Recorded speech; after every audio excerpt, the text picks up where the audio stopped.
আমার শ্বশুরমশাই রোজ রাতে এক গ্লাস ফলের রস তৈরি করে আমার ঘরে নিয়ে আসতেন।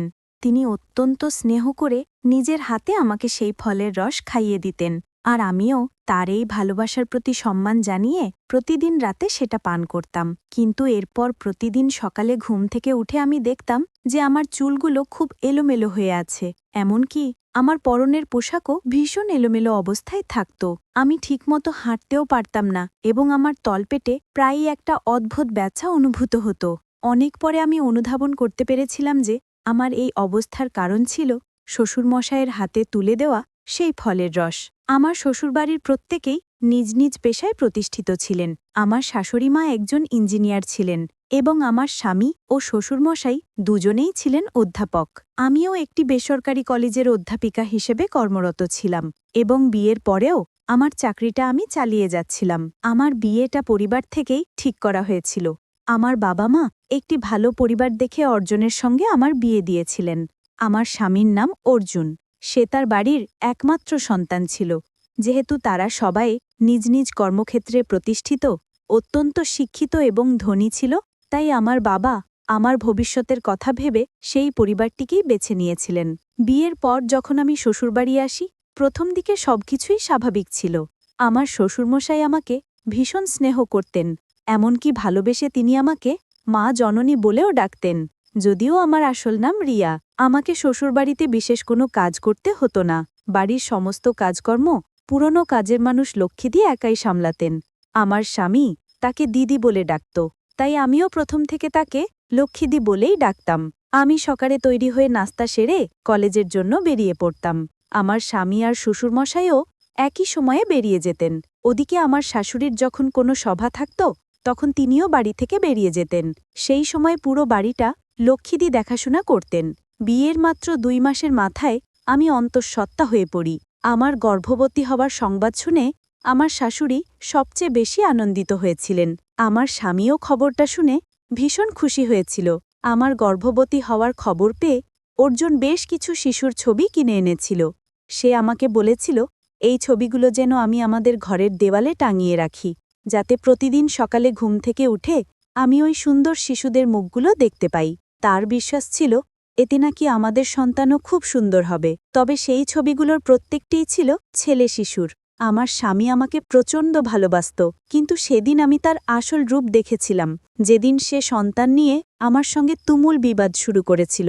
সে জোর দিয়ে বলেছিল আমার গর্ভে নাকি পুত্র সন্তানই আছে এবং সে পুত্র সন্তানই চায়, কন্যা সন্তান নয়। সে নাকি কন্যা সন্তান একেবারেই পছন্দ করে না। আমি তখন রেগে গিয়ে স্বামীকে বলেছিলাম, তুমি তো পুত্র সন্তান চাইছ, কিন্তু আমার গর্ভে যদি কন্যা সন্তান জন্মায় তখন কি করবে? কন্যা সন্তানের কথা শুনতেই সে আমার ওপর প্রচণ্ড রেগে গিয়েছিল। সেদিন স্বামীর কথা শুনে আমি হতবাক হয়েছিলাম যে এত শিক্ষিত একজন মানুষ কি করে এমন সংকীর্ণ মানসিকতা নিজের ভেতর পুষে রাখতে পারে। সেদিন থেকে আমার স্বামী একটাই জেদ ধরে বসেছিল যে আমাকে পুত্র সন্তানের জন্ম দিতে হবে, আর আমার গর্ভে যদি কন্যা সন্তান থাকে তাহলে তা নষ্ট করে ফেলতে হবে। সেই দিনটির পর থেকে আমার ও আমার স্বামীর সম্পর্কের অবনতি হতে শুরু করে, কারণ আমার মনে কখনোই এই ভাবনা ছিল না যে আমি কন্যা সন্তান নয়, বরং পুত্র সন্তানের মা হতে চাই। সত্যি বলতে আমি মনে মনে কন্যা সন্তানই কামনা করতাম। এরপর আমার স্বামী অর্জুন আমার উপর নানাভাবে চাপ সৃষ্টি করতে থাকে, এটা পরীক্ষা করার জন্য যে আমার গর্ভে কন্যা সন্তান নাকি পুত্র সন্তান রয়েছে। কিন্তু আমি পরীক্ষার জন্য মোটেও প্রস্তুত ছিলাম না। আমি কোনোভাবেই ডাক্তারের কাছে গিয়ে এটা জানতে চাইনি যে আমার গর্ভে কি সন্তান আছে। আমি ভেবেছিলাম এটা আমার প্রথম সন্তান, আর প্রথমবার যাই হোক না কেন তাতেই আমি খুশি থাকব। সেটাই হবে আমার কাছে অমূল্য সম্পদ। আমার শ্বশুর শাশুড়ি যখন জানতে পারলেন যে আমার স্বামী আমাকে ডাক্তারের কাছে নিয়ে গিয়ে পরীক্ষা করাতে চায়, তখন তারাও আমাকে বোঝানোর চেষ্টা করলেন। তারা আমাকে বলেছিলেন, বৌমা, এটা তো ভালোই হবে। যখন তুমি ডাক্তারের কাছে গিয়ে পরীক্ষা করে জানতে পারবে যে তোমার গর্ভে পুত্র সন্তান নাকি কন্যা সন্তান আছে, তখন আমরা এখন থেকেই সেই সন্তানের জন্য জিনিসপত্র কেনাকাটা শুরু করতে পারব। এতে আমাদের অনেক সুবিধা হবে। তুমি আমাদের ছেলের কথায় কিছু মনে করো না, আমরা দুজনেই তো তোমার পাশেই আছি। তাই তুমি একদম ভয় পেও না, অন্তত আমাদের উপর তো ভরসা রাখতে পারো। তুমি ডাক্তারের কাছে চলে যাও এটা দেখার জন্য যে তোমার গর্ভে কন্যা সন্তান নাকি পুত্র সন্তান আছে। আমার শ্বশুর ও শাশুড়ির মিষ্টি কথায় আমিও শেষ পর্যন্ত ডাক্তারের কাছে যেতে রাজি হয়ে যাই। ডাক্তারের কাছে যাওয়ার কিছুদিন পর যখন আমার পরীক্ষার রিপোর্টটা স্বামী বাড়িতে নিয়ে আসে, তখন সে ঘরে ঢুকেই এক হাতে রিপোর্টটা আর অন্য হাতে আমার হাতটা শক্ত করে চেপে ধরে অত্যন্ত রেগে গিয়ে বলল, রিয়া, তুমি এখনই আমার সঙ্গে ডাক্তারের কাছে চলো। আমি তখন তাকে জিজ্ঞেস করলাম, হঠাৎ করে ডাক্তারের কাছে কেন যেতে হবে? আমি তো এখন পুরোপুরি সুস্থ আছি, এখন তো ডাক্তারের কাছে যাবার কোনো প্রয়োজন নেই। তখন স্বামী আরও রেগে গিয়ে বলল, আমি যা পছন্দ করি না সেটাই তোমার গর্ভে আছে। শুধু তা না, তোমার গর্ভে দুটো যমজ কন্যা সন্তান আছে, যা আমি কোনো দিনও মেনে নিতে পারব না। আমার স্বামী কখনোই চায়নি যে আমার এই কন্যা সন্তান দুটি পৃথিবীর আলো দেখুক, তাই সে আমার সন্তান দুটিকে নষ্ট করে দিতে চেয়েছিল। কিন্তু আমি কোনোভাবেই ডাক্তারের কাছে যেতে রাজি ছিলাম না। সেদিন আমার স্বামী যখন আমাকে ডাক্তারের কাছে নিয়ে যাওয়ার জন্য হাত ধরে টানাটানি শুরু করেছিল, তখন আমি চিৎকার করতে শুরু করি। আমি যেহেতু দোতলার ঘরে থাকতাম, আমার চিৎকার শুনে আমার শ্বশুর ও শাশুড়ি ওপরে এসে আমার প্রতি তার ছেলের সেই দুর্ব্যবহার নিজের চোখে দেখতে পান। আমার শ্বশুরমশাই তখন তার ছেলেকে প্রচণ্ড রেগে ধমক দিয়ে বলেছিলেন, খবরদার, আজকের পর থেকে আমার বৌমার সঙ্গে তুই আর কখনো এই ধরনের আচরণ করবি না, নয়তো অর্জুন, আমি তোকে এই বাড়ি থেকে বের করে দেব। এমনকি আমার শাশুড়ি মাও তার ছেলেকে আঙুল দেখিয়ে বলেছিলেন, অর্জুন, আমার বৌমা এখন গর্ভবতী, এটা তুই খুব ভালো করেই জানিস। এই অবস্থায় ওর সঙ্গে এতটা খারাপ ব্যবহার করার সাহস তোর কি করে হলো? আমি নিজে একজন সমাজসেবী, তাই আমার বাড়িতে আমার বৌমার সঙ্গে কোনো অন্যায় আমি হতে দেব না। আজকের পর থেকে যদি তুই রিয়ার সঙ্গে কোনো খারাপ ব্যবহার করিস, তাহলে তোকে আমি এই বাড়ি থেকে বের করে দিতে বাধ্য হব। স্বামীর আমার প্রতি এতটা নির্দয় আচরণ দেখে আমি যখন কষ্ট পেয়ে কাঁদছিলাম, তখন আমার শ্বশুরমশাই আমাকে জড়িয়ে ধরে আমার মাথায় হাত বুলিয়ে বলেছিলেন, মা জননী, তুমি একদম কেঁদো না, আমরা তো তোমার পাশেই আছি।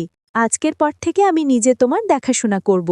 তুমি কোনো চিন্তা করো না, তোমার সন্তানের আমরা কিচ্ছু হতে দেব না, কারণ ওই সন্তান তো আমাদেরও, তাই আমাদেরও একটা দায়িত্ব আছে। এরপর আমার শাশুড়ি বলেছিলেন, বৌমা, আমি তো সারাদিন বাইরে ব্যস্ত থাকি, তাই তোমার শ্বশুরমশাই বাড়িতে থাকলে তোমার দেখভাল উনিই করবেন, তুমি একদম ভয় পেও না। আমি শ্বশুর শাশুড়ির কথায় ভরসা করে আর বাপের বাড়ি যাইনি।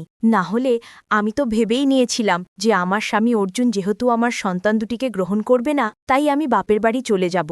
আমার স্বামী অর্জুনের এই খারাপ ব্যবহারের কথাগুলো আমি আমার বাবা মাকে আগেই জানিয়েছিলাম এবং এটাও বলেছিলাম যে আমার শ্বশুর শাশুড়ি কিভাবে আমার যত্ন নেন এবং আমাকে ভালোবাসেন। আমার বাবা মাও আমার শ্বশুর শাশুড়ির উপর ভরসা করেই আমাকে সেখানে রেখেছিলেন, না হলে তারাও আমাকে নিজেদের সঙ্গে বাড়ি নিয়ে যেতেন। সেদিনের পর থেকে প্রতিদিন রাত্রে আমার শ্বশুরমশাই অনেক স্নেহ নিয়ে আমার ঘরে ফলের রস নিয়ে আসতেন, আর আমি সেই রস বেশ তৃপ্তি করেই খেতাম। কিন্তু আমি জানতাম না সেটা কিসের রস, কারণ শ্বশুরমশাই নিজের হাতে আমাকে খাইয়ে দিতেন।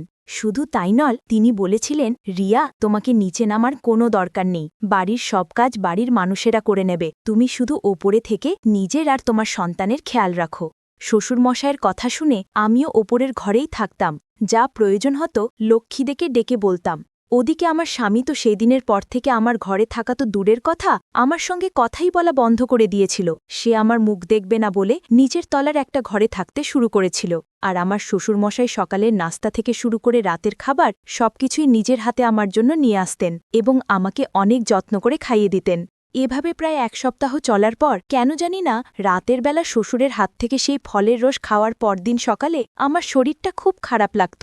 এভাবে প্রায় 10 দিন কেটে যাবার পর আমি আমার শাশুড়িকে বিষয়টা জানাই। আমি তাকে বলি যে শ্বশুরমশাই আমাকে রাতে যে রসটা দেন সেটা খাওয়ার পরেই হয়তো আমার শরীর খারাপ করে। আমার শ্বশুরমশাই আমাকে এতটা ভালোবেসে রসটা খাওয়াতেন যে আমি তাকে না বলতে পারতাম না। শাশুড়িমা তখন আমাকে বলেছিলেন, বৌমা, এই কিছুদিন আমি সবার কাজে খুব ব্যস্ত ছিলাম, এবার থেকে তোমার খাওয়া দাবার দায়িত্ব আমার, তুমি একদম চিন্তা করো না, দরকার হলে আমি তোমাকে ডাক্তারের কাছে নিয়ে যাব।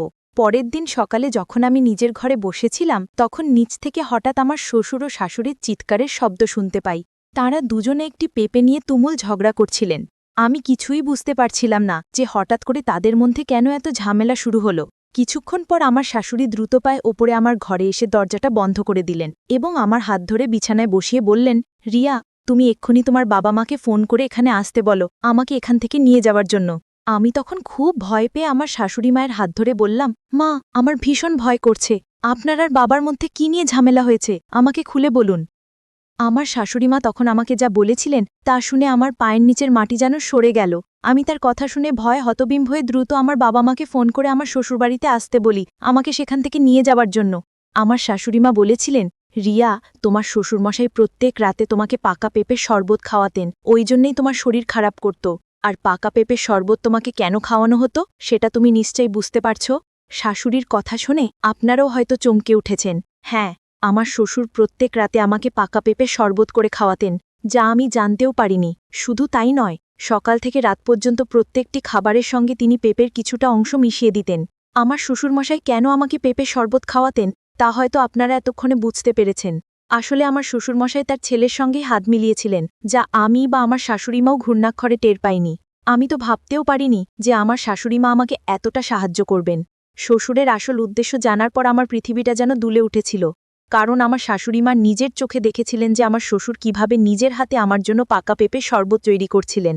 আমার শাশুড়ি সবকিছু বুঝতে পেরে আমার শ্বশুরকে বাধা দেওয়ার চেষ্টা করেছিলেন। সেদিন আমার বাবা মা যখন আমাকে সেখান থেকে নিয়ে যান, সেদিনই আমার শ্বশুরবাড়ির সঙ্গে সমস্ত সম্পর্ক ছিন্ন হয়ে যায়, কারণ আমার শ্বশুর আমার স্বামী স্পষ্ট বলে দিয়েছিল ওই বাড়িতে থাকতে হলে আমাকে আমার গর্ভের সন্তান দুটোকে নষ্ট করতে হবে, যা আমি কোনোদিনও করতাম না। প্রত্যেক নারীই জানে তাদের গর্ভে যখন একটি সন্তান আসে তার অনুভূতি ও আনন্দ কতটা গভীর। কোনো মাই চাইবে না তার প্রথম সন্তানকে কোনোভাবে আঘাত করতে, তাই আমিও তাদের সঙ্গে সব সম্পর্ক ছিন্ন করে আমার বাবা মায়ের সঙ্গে বাপের বাড়ি চলে এসেছিলাম। কারণ আমি বুঝে গিয়েছিলাম শ্বশুরবাড়িতে থাকলে আমার শ্বশুরমশাই ও আমার স্বামী মিলে কোনো না কোনো অজুহাতে আমার সন্তানদের ক্ষতি করে দেবে। আমি বাবা মায়ের সঙ্গে বাড়ি ফিরে আসার 7 মাস পর দুটি ফুটফুটে কন্যা সন্তানের জন্ম দিয়েছিলাম। এই ঘটনাটা ঘটার পর আজ 1 বছর হয়ে গেছে। আমার মেয়েরা এখন 1 বছরের, কিন্তু আমার শ্বশুরমশাই ও আমার স্বামী আজও পর্যন্ত আমার মেয়েদের মুখ দেখতে আসেনি। তবে আমার শাশুড়ি প্রতি মাসে আমার ও আমার মেয়েদের সঙ্গে দেখা করতে আসেন। আমার বাবা মা তো স্পষ্ট জানিয়ে দিয়েছেন যে ওই বাড়িতে আমাকে আর কখনোই পাঠাবেন না, এবং তারা নিজেদের নাতুনিদের সমস্ত দায়িত্ব পালন করতে পারবেন। আসলে আমার শ্বশুরমশাই ও আমার স্বামী যেহেতু অধ্যাপক ছিল, তাই তারা আইনের ভয় আমার সঙ্গে খুব চতুরতার সঙ্গে অন্যায় করার চেষ্টা করেছিল, কারণ তারা খুব ভালো করেই জানত যে তারা যদি সরাসরি আমার সঙ্গে কোনো অন্যায় করত তাহলে আমি নিশ্চয়ই পুলিশের সাহায্য নিতাম।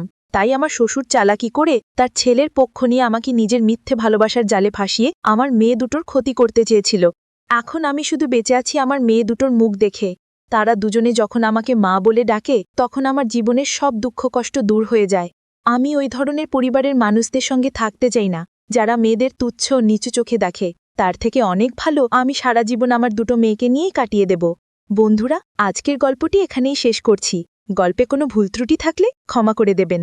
গল্পটি ভালো লাগলে অবশ্যই লাইক, শেয়ার ও সাবস্ক্রাইব করতে ভুলবেন না।